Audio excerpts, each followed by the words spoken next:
বাহিরে এত বাতাস যে জানালা দিয়ে আমার বেলুর লেজ পশম দাড়ি সবকিছু উঠতিছে। আমার খুব খারাপ লাগতেছে, মানে বাতাস তো হয়ই, বাট এই বাসাটার চারপাশ সবকিছু খোলা তো, লাইক ঘরের অবস্থা খুবই খারাপ, ভীষণ খারাপ, একটু ইগনোর কইরেন। আমার খারাপ লাগতেছে এই জন্য, এত খোলামেলা একটা বাসা আমাদেরকে পাল্টাইতে হবে, খুব শীঘ্রই পাল্টাবো, সবকিছুই এলোমেলো।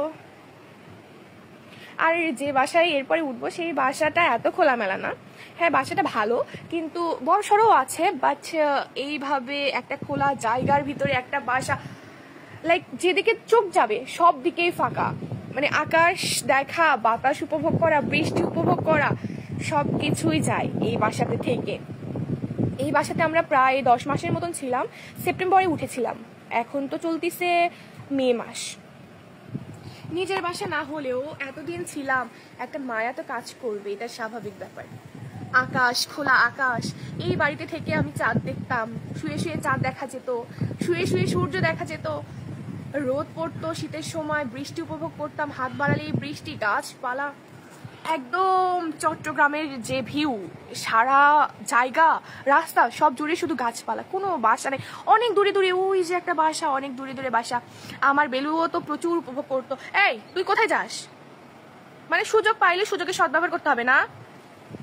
ও খুবই উপভোগ করতো, সবকিছু দেখতো, বাতাস বাতাস নিত গরমের ভিতরে। ও কখনো, ধুর কথা বলতে দে, ও কখনো ওই যে বিড়ালরা যে হাহা করে নিঃশ্বাস নেয় না শুধু গাড়ির ভিতরে জার্নি করার সময়, ওইভাবে নিঃশ্বাস নিত। এই যে ও এখন বাইরে যাবে, গিয়ে ওর দোলনার উপরে বসবে, না গেল না, যাই হোক, ও হচ্ছে শুধুমাত্র জার্নি করানোর সময় ওই রকম করতো, গরমের ভিতরে প্রচুর গরম গেল কয়েকদিন, কিন্তু এই বাড়িতে থাকাকালীন অবস্থায় ও কখনো হাহা করে নিঃশ্বাস নেয় নাই, কারণ হচ্ছে মানে প্রচুর বাতাস, রোদ যেরকম বেশি বাতাসও বেশি। এই রুমটাতে সকালবেলা অনেক রোদ পড়ে, কিন্তু আর একটা যে রুম আছে সেই রুমটাতে, ওই যে ও এখন যে ওর দোলনাতে বসবে, কিন্তু ওই পাশের যে রুম আছে ওই রুমটাতে আবার সকালবেলা একদম ঠান্ডা, দুপুরবেলা প্রচুর রোদ পড়ে, আবার ওই রুমটাতে রাতে প্রচুর ঠান্ডা, রাতে ওই রুমও ঠান্ডা এই রুমও ঠান্ডা। আর আমি ওখানে ওকে একটা দোলনার ব্যবস্থা করে দিয়েছি, ও ওই দোলনাতে সবসময় বসে বসে, ওখানে যে আরো কি পরিমাণ বাতাস, একবার যদি মানে বারান্দাতে বসা যায় মন প্রাণ সবকিছু জুড়ে যাবে। এসি থেকে বের হওয়ার পরে তো গরমে অনেক কষ্ট হয় না,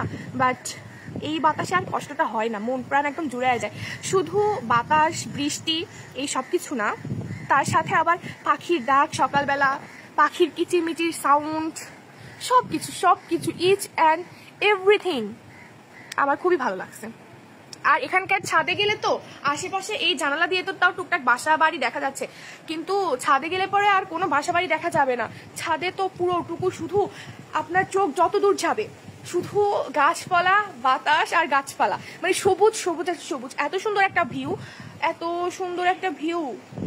কিন্তু কিছু করার নাই, কপালে এই বাসাটা লেখা ছিল না। ওই যে আমি হচ্ছে লাগেজটাকে সবকিছু রেডি করে রাখছি প্রায়, এখন সবকিছু নামানো হবে, নামায় রেডি টেডি করবো, আস্তে আস্তে টুকটুক করে সবকিছু গুছাবো, যেহেতু একা মানুষ, একা হাতে সবকিছু করা খুবই টাফ, তো আস্তে আস্তে করে যাতে একদম যাওয়ার সময় জুলুম না হয় এই জন্য আর কি আস্তে আস্তে করা। তো সবাই আমার জন্য দোয়া করবেন।